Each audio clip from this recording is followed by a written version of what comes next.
conformément au règlement intérieur du Conseil de Paris. Je donne la parole à Geneviève Garrigos, présidente de la 7e commission. Vous avez la parole. Merci Madame la maire, mes chers collègues. Le 15 août 2021, les Afghans et surtout les Afghanes assistaient impuissants à la prise du pouvoir par les talibans. À l'occasion de ce deuxième anniversaire, avec mes collègues vice-présidentes et vice-présidents de la commission, je parle de Samia Badakaram et Boris Jamais-Fournier, il nous a semblé important d'auditionner le 27 juin dernier, lors de notre réunion, une défenseuse des droits afghane de retour de Kaboul. Malgré les engagements initiaux, les talibans ont rapidement installé une théocratie dont les femmes sont les premières victimes forcées de se couvrir entièrement. Excusez-moi. Excusez-moi. Ah, voilà. J'ai un problème. Voilà. Malgré les engagements initiaux, les talibans ont rapidement installé une théocratie dont les femmes sont les premières victimes forcées de se couvrir entièrement, interdites de travailler, d'étudier. Dernière atteinte à leurs droits, ce matin, nous avons appris que les salons de beauté, rares lieux où elles pouvaient encore se retrouver entre elles, viennent d'être interdits.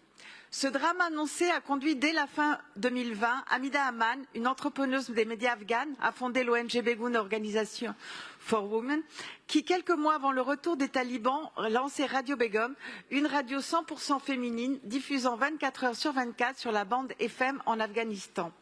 Pour les femmes assignées à résidence, outre fournir 6 heures de programmes éducatifs aux filles déscolarisées, l'équipe basée à Kaboul jongle avec les prescriptions des talibans pour fournir des programmes de soutien psychologique, des consultations très diverses et y compris sur le contrôle des naissances en direct sur leurs ondes.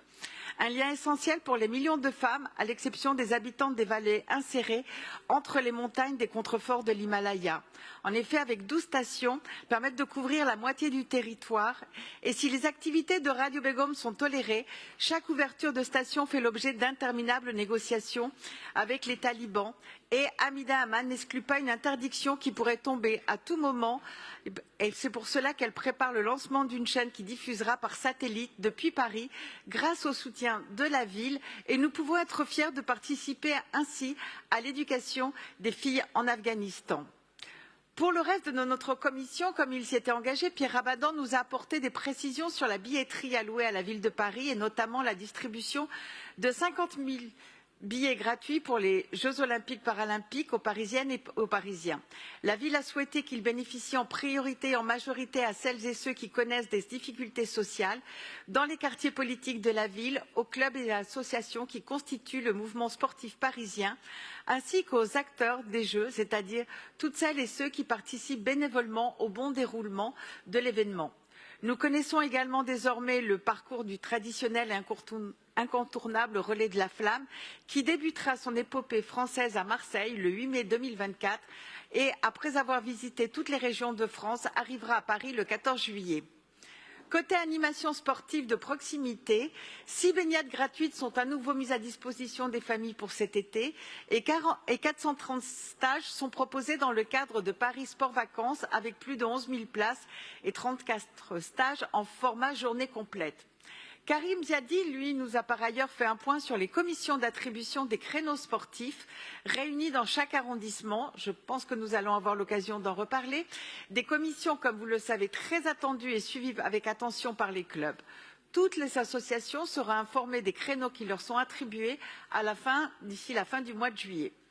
En ce qui concerne les délibérations relatives à la délégation d'Arnaud Ngacha, nous étudierons, suite aux vœux adoptés lors du dernier Conseil, une aide humanitaire d'urgence aux personnes vivant dans le Haut-Karabakh, ainsi que plusieurs délibérations relatives à la coopération décentralisée de la ville, engagée, comme vous le savez, dans plusieurs réseaux de villes, tels que le C40 ou l'AIMF, et dans plus de 70 pactes avec des villes dans les domaines de la santé, l'accès à l'eau, la gestion des déchets, l'agriculture urbaine ou encore la défense des droits humains.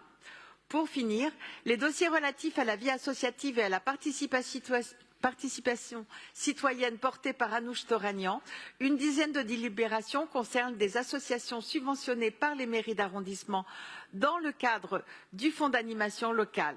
300 000 € sont ainsi répartis entre les mairies d'arrondissement selon des critères démographiques et des quartiers de la politique de la ville. Je vous remercie et vous souhaite de bons travaux.